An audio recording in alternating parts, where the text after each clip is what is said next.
सम्पूर्ण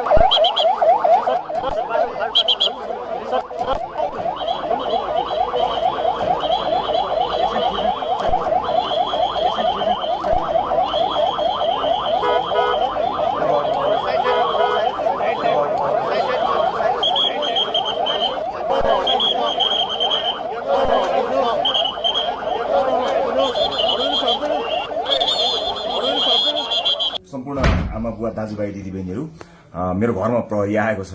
मैले समाचारबाट उच्च अदालतको आदेशबारे थाहा त पाएँ, तर बिना कुनै कागज अहिले यतिखेरसम्म मलाई केही पुर्जी पनि दिएको छैन, कागज पनि दिएको छैन। मेरो घरभित्र आएर बेडरुमभित्र आउनुभएको छ, मैले सार्वजनिक पनि गरिसकेको छु। अब यसरी तैनाथ उताबाट आदेशभन्दा पहिले तैनाथ हुने यो सबै चिजले एउटा ठूलो आशंका सृजना गरेको छ। मैले सम्मानित अदालतको आदेशलाई सधैँ मानेकै छु, कानूनलाई मानेकै छु। म पहिला पनि आफै उपस्थित हुन गएको हुँ, अहिले पनि सार्वजनिक गरेकै छु। तर यो राज्य आतंक, यो धरपकड ममाथि के कारणले भइरहेको छ मैले बुझ्न सकेको छैन। भोलिको चितवनको कार्यक्रमलाई निरन्तरता दिनु होला। मलाई लागेको थियो म केही कुरा भन्छु भनेर, तर जुन तरिकाले अहिले यो सामान्य अभ्यासभन्दा पर गएर जबरजस्ती गर्ने कोसिस बिना कागज पत्र छ होला, ल्याउनु पनि हुन्छ होला, ल्याउन सकिने पनि थियो। त्यो लिएर आएर लैजान सकिन्थ्यो, भोलि ल्याउन सकिन्थ्यो। भरे पनि अझै कागज बोकीवरी प्रक्रिया मेरो लागि कुनै प्रक्रिया पूरा गर्न मानेको छैन। आतंकित बनाएर घरभित्र प्रहरी छिरेको छ। म यसै पनि गिरफ्तारी दिन्छु भनेर बसेकै छु।